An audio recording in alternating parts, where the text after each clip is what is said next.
Can we just start by asking you, clean bill of health from Saturday, no injuries to report, and the latest on Andres Christensen and N'Golo Kante, will they both be available for the game? Christensen's available and N'Golo unfortunately isn't. His hamstring's not ready. So they're the ones of note. Just secondly, Frank, on Fikayo Tomori, a year ago he was a regular starter for you. When did it start to go wrong from Chelsea, and why? Why has he fallen down the pecking order? I don't think there's any when did it start to go wrong. Fikayo's a developing player. As a team, as a squad, we had 4 centre-backs last year. I can't play 4 in one game. And you try and find consistency at different times. At one point, Fikayo was in that. And then later on, not so much. And then this year, we have 5 centre-backs. So the predicament is difficult for centre-backs that are not playing regularly. And that's why he may go out on loan for his development. As I say, as a young player, his development has been a huge rise in the last 2 or so seasons since I've been working with him. And that will continue, and we'll find the best path for that. The reports are that it's with an obligation to buy to AC Milan. But from what you're telling me, I assume you'd like him to return. We haven't got any. There is no detail on what those reports I've read as well, but they're not to be confirmed. Okay, thanks very much, Frank. Thank you. Emma Saunders. Hi, Frank. Hi. You talked about the confidence levels perhaps lacking a bit in some of your forward players. Now, Mason Mount doesn't look like a player that's lacking in that department at all, especially not against Fulham. I just wondered how much you think his performances can help raise the confidence in those other players around him who are perhaps not hitting their full potential at the moment. Yeah, certainly it can help because you can see that Mason's playing with confidence, hence his 2 goals in the last 2 games, but his general play is really good. I keep talking about him a lot and since the weekend, and I think his work ethic in training is one of those reasons, the way he keeps his standards high every day. So I think there are things that other players can look at with Mason. And at the same time, it's clear when you're in a difficult patch individually or collectively, you have to fight and play your way out of it. So you rely on players around you doing their job. Mason's doing it at the minute, but we've got lots of players like that in forward areas. We just need a kickstart from them. We need to see some numbers, some production from the front end of the pitch. You look around the Premier League and you see teams that are being successful generally or in good runs have people at the top end of the pitch that are firing and scoring and assisting. And we've been a bit short on that recently, but it will come back. It will come back. The players have to fight their way through those little periods or patches. And at the moment, Mason is a good example of someone that's always fighting and he's playing really well. Looking ahead to this game against Leicester City, I just wondered where you think Leicester are in this title race and just how open you think it is in general.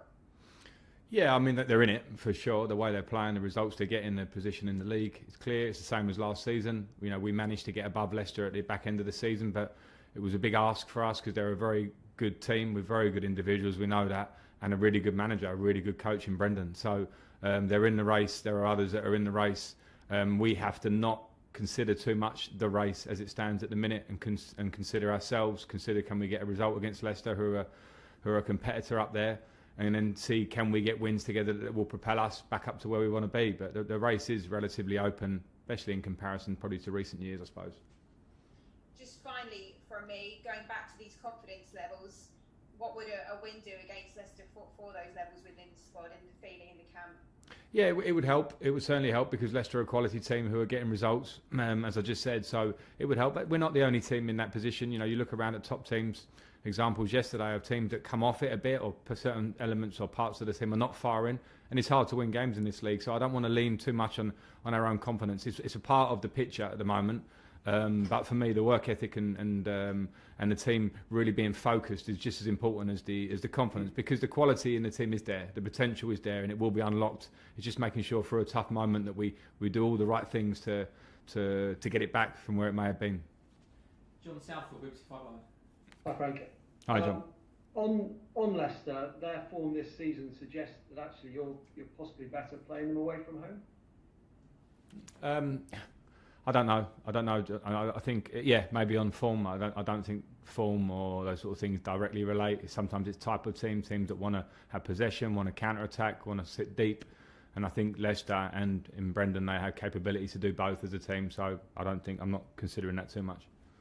I know you spoke about Timo Werner after the game on Saturday, and you said there are things you could do to help him. I mean, is it purely down to confidence with him, and what can you do to kind of help him find the form that he's in there? We'll speak with him, manage him in that sense, and manage him on the training pitch, because that's where little periods like this always turn around. It's something I experienced a lot in my career, something that all players will experience in their careers in their own ways. When you are a top player, as Timo's shown that he is, all eyes are on and it becomes magnified, but the basics are the same, and that's what my job is, to tell him that and work with him on it. Moose. Unmute yourself, Moose, and away you go. Hi Frank, how are you? Good, thank you. I just want to follow on about Timo Werner. I mean, I've covered Chelsea long enough, and you played for them long enough to have seen strikers arrive, or forward attacking players arrive with really big reputations, the likes of Torres, likes of Morata. What is it about not only Chelsea but a lot of clubs whereby it can be really difficult if you absolutely don't hit the ground running and you get into a rut to end up being labelled as somebody who is not a success at a club? Well, first of all, I don't want to compare him to anybody, because I think if we just narrowly compare him to some Chelsea signings, I think it would be the wrong way. Everybody's story is different. Fernando Torres had difficult times here, but came away winning the Champions League and being a pivotal player in our run to winning the Champions League. So I don't think you should compare too much. All we need to do here at the moment, Timo and myself and teammates around him, is to create the best environment to get the best out of Timo, which means firstly himself working hard, as I say, any striker who knows. And when you see the chance he misses the other day, that's just repetition on a training ground. Everyone will go through those patches, whether you repeat it 1,000 times or not. But when you are in that moment, you must repeat and keep working. And then he also needs support and help around him, and he needs to keep his head down and focus. And my job is to support around him and give him positivity and confidence, because Timo Werner didn't by chance score the amount of goals over the last few years that he scored. He scored those goals because of his huge talent. A tough time for him here at the moment is a small period in what I believe will be a fantastic career from him going forward at Chelsea. I've got no doubts about that, and I hope people around it can also see it that way. And one more on Mason Mount. I mean, obviously, I saw him with you at Derby. I followed his career with Chelsea in England. I don't think he's let anybody down, either at Derby, with Chelsea, or with England. Yet, does seem to have some critics. Are they just jealous of him and his talent and his enthusiasm? I'm not sure what they are, if they are his critics. I'm not sure how anybody could really criticise him of late. I felt it last year. Last year, Mason was playing regularly for us, and I felt some of the critics in the modern world. It's really easy to hear them, even if you don't use social media. You lot ask me about it all the time, and I think I mentioned it before. And Mason's the type of midfield player is that he does so much great work for the team off the ball, which I think maybe for the naked eye is not as exciting as a overhead kick or a treble step over. He does all those basics well. He moves the ball so quickly. He's a great teammate. We've seen recently he scores goals, he finds assists, he does all those things. So I don't think it matters if people are critical in any way. And one thing he has got as well, Moose, is a really great attitude. He has a real great way of just not seeming like he's ever perturbed by what may be critics outside. The critics are wrong. There's no doubt about that. Anyone who understands or knows football and watches Mason Mount play understands what an incredible talent he is. Just turned 22. Imagine when he's 25. Imagine when he's 27. So the critics don't matter when it comes to Mason. Finally, one on Brendan, someone you know well. Always enjoyable when we take on someone who's a friend. Yeah, it is, and Brendan's a gentleman, and he's a good friend. Was very helpful to me in my career here as a player. He's probably working more in the academy, but whenever he came over, it was very clear and evident that he was going to become a great coach in his own right, and he's gone on to do that. I think the jobs he's done at all his clubs have been really, really impressive, particularly the success he's having of late in the last few years. So, I enjoy going up against him. He's difficult to go up against because he's a really good coach and he's got good players. But at the same time, I'll have respect for Brendan no matter what. We'll have a tough battle and then shake hands. Well, not shake hands, sorry, we'll fist pump. Nick Purewall. Hi Frank, you said obviously forget the title race, that's just, effectively league table for the minute. Completely understand that. Can you get yourselves back into it? And just on the wider situation for January, obviously we've seen a loan for Danny today and talk, Fekir's bid situation has been much talked about. do you need people to leave to bring people in? Is that a part of the equation for the transfer window?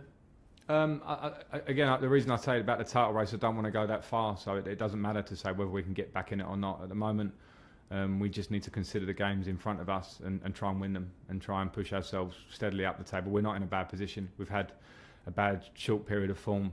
If we can put wins together this month, then the picture will change, as it's changed very quickly already this year in so many ways. So that's my point on that one. In terms of players, I think it's great for Danny to leave to go and play for himself as much as anybody, to go and try and get some games for himself. Fikayo, we'll see. I'm not considering about getting players out to bring in at this point. I'm trying to make sure that the balance of the squad we have here is right, and if there are players that move on and that's beneficial for them as well as for our squad, then that's a positive. If you enjoyed the video, make sure you subscribe. If you really like the video, make sure you subscribe and turn on your notification.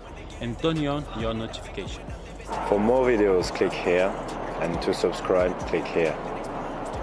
What are you waiting for? Subscribe now. Perfect. Viu?